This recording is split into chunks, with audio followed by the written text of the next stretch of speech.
Hello and welcome to New Filmmakers Los Angeles in partnership with Movie Maker magazine.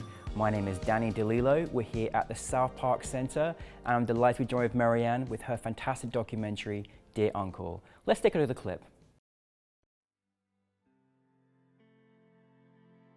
Dear Uncle, it's me, Marianne.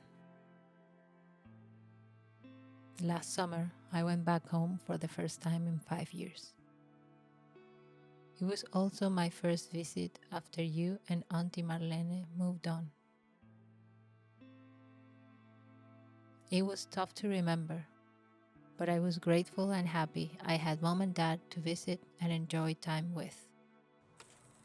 En esta foto está con mi hermana Marlene y él ya está de varoncito. Ya se había normalizado esa situación. Era muy fan de tu ensalada. En español es más difícil. ¿Y tú recuerdas que él le haya como reclamado a la tita algo? No. No, ese tema no se tocaba. Se tocaba.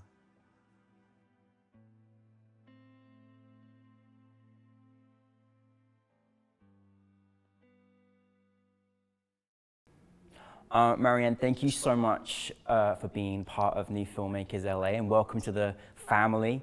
Thank you for bringing such a touching and wonderful documentary. But for those that haven't seen it, tell us a brief synopsis. Yeah, well, first of all, thank you for having me. I'm very excited to be part of the New Filmmakers LA family. And Dear Uncle is a short doc that I did in honor to honor my dear uncle Ignacio, who passed away 2 years ago. It was also something that I wanted to do to start talking about those family secrets that we never really discussed. My uncle Ignacio was my dad's younger brother. He was born in the early 50s, and for the first 3-4 years of his life, he was dressed as a girl because my grandma wanted a girl. But then that stopped when my aunt was born. So I just wanted to touch upon that because it was something that was always part of my family's history, but we never really discussed it. Yeah. And I also took the opportunity to connect that with my queerness and how sometimes when I was also young, I would kind of like reject those feminine things, you know, like having a bow on my head or having a dress, and it was something to honor him, but also to talk a little bit about myself. Yeah. Oh, well, listen, thank you in honor of your wonderful uncle. I mean, thank you so much for sharing such a personal story that I think is not only, you know, personal to you, but universal for many different families, etc. You know, I was, even for my personal being a queer person, was thinking about all the things that held me back. But then I think your uncle was from the 50s, and you know, very different era, different experience, and so you know, you really honored him in a very special way.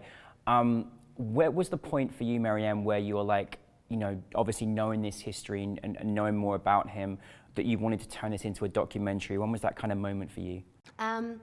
Yeah, so the year 2021 was very hard for me and my family. We had 3 deaths in the family. One right after the other, like one in March, my mom's oldest sister, then my uncle Ignacio in April, and then my aunt in May, my dad's younger sister. So it was a hard hit, year, you know, for everyone. And I've found that filmmaking really helps me to process things. So I knew I wanted to do something to kind of like overcome this grief. And I got into a documentary lab that the premise was to do a cinematic letter to anyone. And I decided, okay, you know what, I'm gonna do a cinematic letter to my uncle, who I really loved and I didn't have a chance to say goodbye to. And this is kind of like my way to honor his memory. Oh, this is so amazing, and thank you so much for doing that. And how was the experience? Because obviously it's, you know, when you're making a personal story, something that you've gone through in your family, and you've gone through a lot of different things as well. How do you Was it kind of easy to approach, you know, the kind of, you know, doing your own research from your family? How did you come about talking to people and finding out more about what it was? Because this is before you were born even as well. Yeah. So how was that experience in doing the research for this? Yeah, so my grandfather on my dad's side, he was a very organized guy, and he used to have this album that now I have. Oh, good. Yes. You have the album. Yes. And it's pictures from the 40s, you know, when he was single and biked with his cousins through all Europe, because they are originally from Belgium. Yeah. And then they moved to Venezuela in the early 50s, so there are the pictures from Venezuela in the early 50s when they moved over there. So it's like a family treasure for me, basically. And when my grandma died 10 years ago, I decided to scan all the photos and to share it with all the family. And, you know, I have a folder in my Google Drive that it's permanently there for whoever in my family wants to go. And whenever they want to go and look at it, it's there. So yeah, I had this photo album, and I knew that I wanted to do something about that. However, the challenging part for me on this documentary specifically was getting to interview my dad, who is one of the subjects of the documentary, because he and my dad and my mom still live in Venezuela. And as of now, for example, there are no direct flights between the US and Venezuela, so you have There isn't? No. My No, goodness. Yes. So you have to like fly to countries that are nearby, like Colombia, Panama, Costa Rica, you know, something like that, in order to get there. So that was one of the challenges. And on the other hand, because it's such a personal thing, for me, one of the other challenges was my cousins, you know, my uncle's kids, who are my age, you know, and older. But I felt like a little bit scared, you know, of showing them this. But at the end, when they saw it, they were very moved, and they actually thanked me, because if you see it, the short film is it's something that honors his memory, and I tell him how much I love him and how cool he was too. Yeah, he was super cool. Like, you know, was there things that you know, because obviously you know what you know about your uncle, but then was there things that you uncovered that during making the film? Was there things that you discovered as well? Yes, and in fact that's one of the reasons why we're turning this short film into a feature. I'm ready for it. Yes, it's amazing. So we can expand a little bit more, because the short film is 5 minutes, no? So we can, in the future, we would like to expand a little bit more in the history of the family, on how they get to Venezuela, what happens when they get there.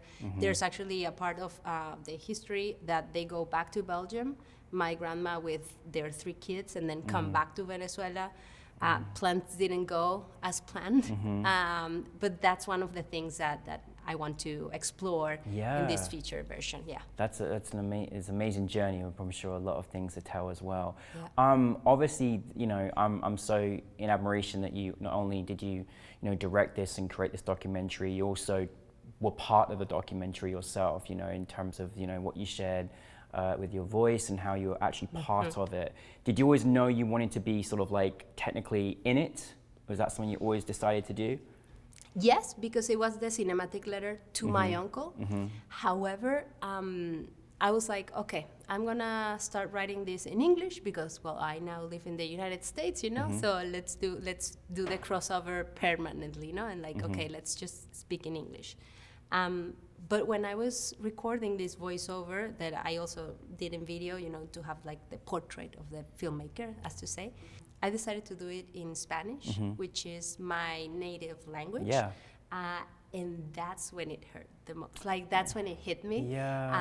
In fact, there is a line there that I said in the documentary, and this might be spoiler, but it's nice. And it says, like, in Spanish, it's harder. And I say it in Spanish, and I start crying because it's when I really feel, you know, because in English I'm thinking about what I'm saying. In Spanish, it's just I'm your just native saying tongue. it. Absolutely. So that was hard, but also it was very honest. You know, and that's why I decided to leave it there, because it was what I was feeling at the moment. Well, I'm glad you did it in Spanish as well. Absolutely. Now, just to, you know, one of the things I was curious about, obviously there was almost a therapeutic, it was very therapy for you to kind of unleash this story. But what did you want your audience to take from your film?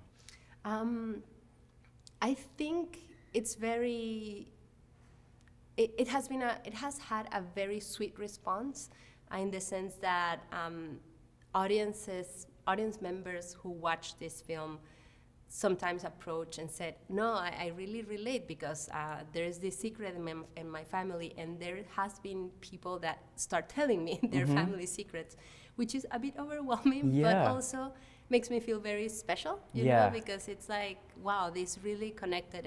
And I guess every family has a little bit of secret, you know, here and there. So I think people really connect to that and really connect also to their grief, because most of us have had someone, you know, passed away that we really love. Yeah, absolutely. And conversation, communication is a hard thing when you're talking about things and people that are personal to you. So again, thank you so much for sharing such universal stories. So very exciting that you'll be working on the feature version of this. That is super exciting. But just to close up, for all of our filmmakers out there, do you have any piece of advice or things that you've learned in your experience thus far as a filmmaker that you kind of go by, or you share it in your experience as an artist? Well, one is to always keep fighting for whatever you want to do. It might sound cliche, but it's super true. This documentary I did because it was something personal that I wanted it to, you know, be out there, and I wanted to process. But also because as a director, sometimes it's hard to get new projects off the ground, you know, because it's not only you. In this case, Dear Uncle, I did almost by myself. I did with, you know, my camera and stuff, the help of my producer and wife, who is also in the film. And then I have a composer friend who is very, you know, a very dear friend of us. And I sent him the documentary, you know, and he said, like, doesn't matter, you don't have any money, I'll do it, you know, like I'll do music for this film for free, because he was very moved by it as well. So something that started because I wanted to overcome and to process family grief ended up being, you know, like a nice, sweet short film that hopefully will turn into a feature. It will. We can't wait for it. But listen, Marianne, thank you so much. Thank you to you. Thank you to your dear uncle. Thank you to all your family and your cast and crew and your wife and everyone that was involved. So really, really appreciate you. Thank you very much, Marianne, everybody. Yes, thank you for having me.